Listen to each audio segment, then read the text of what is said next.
Good morning, everyone. Happy Monday. This is Shelby Hauer with Warwick County Soil and Water Conservation District, attempting a new type of video. So I ask that you all bear with me as I attempt to be a millennial.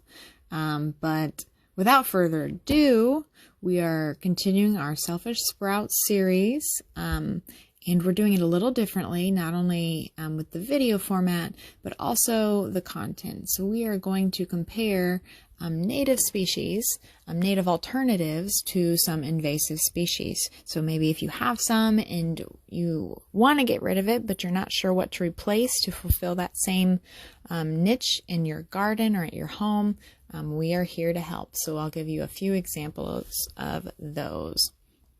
So the first example was, I believe, our first series or episode for our series, the Bradford Pear. Again, it also goes by calorie pear.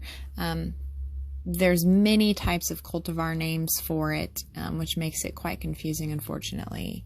So just to go over some of the cons of the tree is that it is very short-lived. It lives really only up to about 20 years. So if you're looking for a tree to plant at your home and that you want to last for the duration of your time in that home, I would highly suggest not planting a Bradford pear.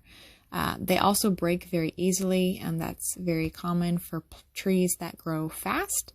A lot of people get that tree because it grows so fast, but with that comes very weak wood. And so limbs can fall off very frequently, especially with all of the storms that we have. And few animals like the fruit. I noticed when I was in a house that had a Bradford pear, the only bird that liked the fruit was a European starling, which is an invasive bird. So it was a lose-lose situation there. However, we have hope. We have great alternatives for the Bradford pear. Whitney mentioned last week on her tree video all kinds of native flowering trees. So I want to reinforce that statement of hers. We have the dogwood, we have the redbud, we have all kinds of great flowering trees. But today I'll talk about the serviceberry, just because they're similar in aesthetics. They both have those white flowers densely packed on the tree. So that's why I chose the serviceberry. Not only does it have beautiful spring flowers, but it has gorgeous fall leaves as well. So it serves two purposes. It's what I like to call a 2-for-1 tree. I don't think anyone else calls it that, but there you go. You learned something new. It is also great food for wildlife. Apparently the berries are edible in some form. Don't quote me on this. I have not done it myself. But the funny thing is, a lot of people don't get to even try the berries because the wildlife love them so much that they will pick that tree completely dry of fruit, which is what you want. You want your wildlife to take advantage of the resources that the tree has. So serviceberry for the win, Bradford pear for the lose. Moving on, we have the burning bush. The alternative is the eastern wahoo, which they are essentially the same species. They are in the same genus, Euonymus, and they look just the same. The only difference is that I guess the burning bush was probably brought over because it had no natural predators or pests or diseases, so it could withhold anything like that. But that's also the reason why it became invasive, because this population was not being controlled by the environment in which it was in.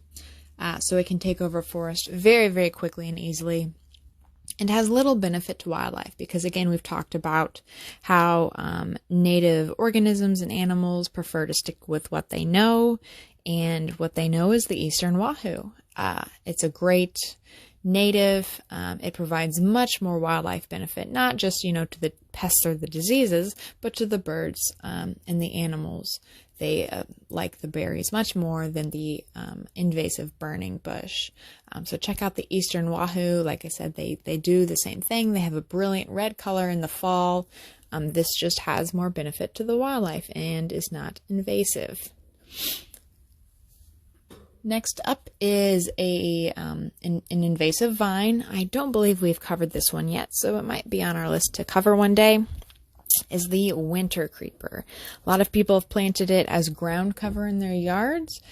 Sometimes you even see it growing on houses. I am unsure if they wanted it to grow on the houses or not, but there it is. So you see my top point, it saying it's illegal. This is where I will introduce the Indiana terrestrial plant rule. So the Indiana terrestrial plant rule is, let's see, I got to scroll up. Sorry, guys. It lists 44 species of plants as invasive pests, and this rule makes it illegal to sell, gift, barter, exchange, distribute, transport, or introduce these plants in the state of Indiana. It went into effect April 18th, 2019, and the plant species in trade are now prohibited, and that went into effect April 18th of this year, 2020. So you won't be able to hopefully find this in any landscaping stores. If you do, we highly urge people to report that, to make people aware of the rule and the safety of our environment too. So that's a huge reason not to have it, but it can also choke out any flowers and take down trees, and it has zero wildlife benefit. It's just a giant monoculture of vines. The wild ginger, I like to think, is a great alternative. It is not a vine, so they're not totally close in being an alternative, but the reason I chose this is because it's not a vine. They're very, very manageable. Plants can grow up through it, or it can be just the ground cover that you want. It does really well in shade, so it can be good ground cover in areas that aren't growing very much grass or other plants. It does have a cute little flower underneath it that actually attracts gnats and flies. Some people think that might be something that's displeasing, but the interesting thing about it is, there's going to be gnats and flies around, so it's a natural deterrent from your home and from your garbage and from your food, but by providing a food source for those things. And it is considered to be a medicinal aid in some foraging communities. I have not tried it myself, so do not quote me on that. Next we have Tree of Heaven, which was our most recent invasive talk, and so I'll just cover a few points. One, it smells awful. Some say it smells like rotten peanut butter. I say it smells like sadness. So just don't plant it for that very reason in itself. It can kill nearby plants because it's allelopathic, like we mentioned. And the canopy cover is really just not great. It's very spotty. It's not a thick, dense canopy, so it doesn't really provide great shade. A lot of times it's just planted because it has that tropical look, but have no fear. The native sumacs, there's many varieties of sumacs that are native, and they have that same tropical look to them. They are a great, absolutely wonderful food for birds, and are even a wonderful winter resource for wildlife. They are also considered to have medicinal purposes. You can actually steep the leaves and branches of a sumac and make almost a lemonade type thing. They call it sumac aid. It's on my bucket list to do, but again, disclaimer, do not do exactly as I said. Do your research. If you want to check it out, go for it.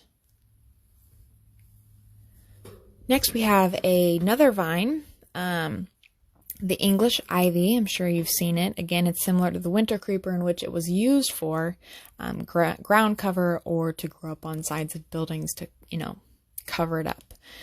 So it does the same thing as for choking out plants and taking down trees. And when I say take down trees, what it does is it climbs so high up and climbs throughout the canopy that it puts excessive weight on the tree. And so for any freezing rain or snowfall, it can actually break off parts of the tree just from that excessive weight. Excuse me. And so then there's also little wildlife benefit to it. However, The Virginia creeper is a wonderful native vine, one of my favorites. It provides great bird food. It plays well with others, which is something you've heard me say probably a good amount. And what I mean is it just knows its role and it knows its niche in the environment. And it does it well, and it doesn't do anything other than that, which is exactly what you would want in an organism. And then it does also have a beautiful fall foliage. I just love the Virginia creeper. I think it's just so unique that it has a compound leaf. As a vine, you don't see that as often as you would a simple leaf for a vine. Next, we have another vine comparison. So we have, these are more floral though, so that's why I put them together. The first one, I'm sure you've all seen, the Japanese honeysuckle. It is also on the Indiana terrestrial plant rule. Oh, and I forgot to mention the tree of heaven is also on the Indiana terrestrial plant rule, but I'll get back to the plant rule here in just a bit. So it is illegal to trade, barter, gift, sell, buy, transport, plant, you name it. So if that's not reason enough, I'll give you another one. It just chokes out everything. You see it on this fence here. It can do that to chain link fence and actually just bend it from the weight of it, just like any other vines that can take over. And it's just not a great one, guys. And the only good thing is it does smell good. I get that. But there's a lot of native things that smell good. So don't let that be your reasoning. There is the alternative trumpet creeper. And the trumpet creeper has a gorgeous flower. I think it's very unique, very bright, beautiful. It attracts all kinds of animals. It attracts hummingbirds, butterflies, and ants, which again sounds kind of displeasing to have a plant that attracts something pesty or an insect that you don't want. But like I said about the wild ginger, it's essentially a natural deterrent. So if you give a food source for the ants, it will attract them more that way rather than your garbage or your house.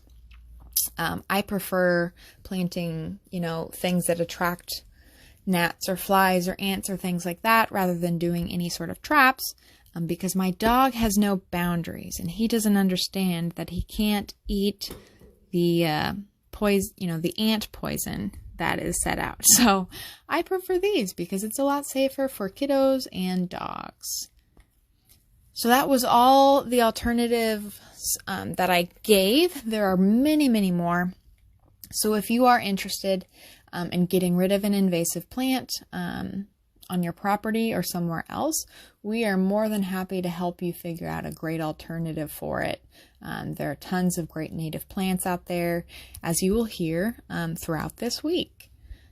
So then, as promised, I would get back to the Indiana terrestrial plant rule.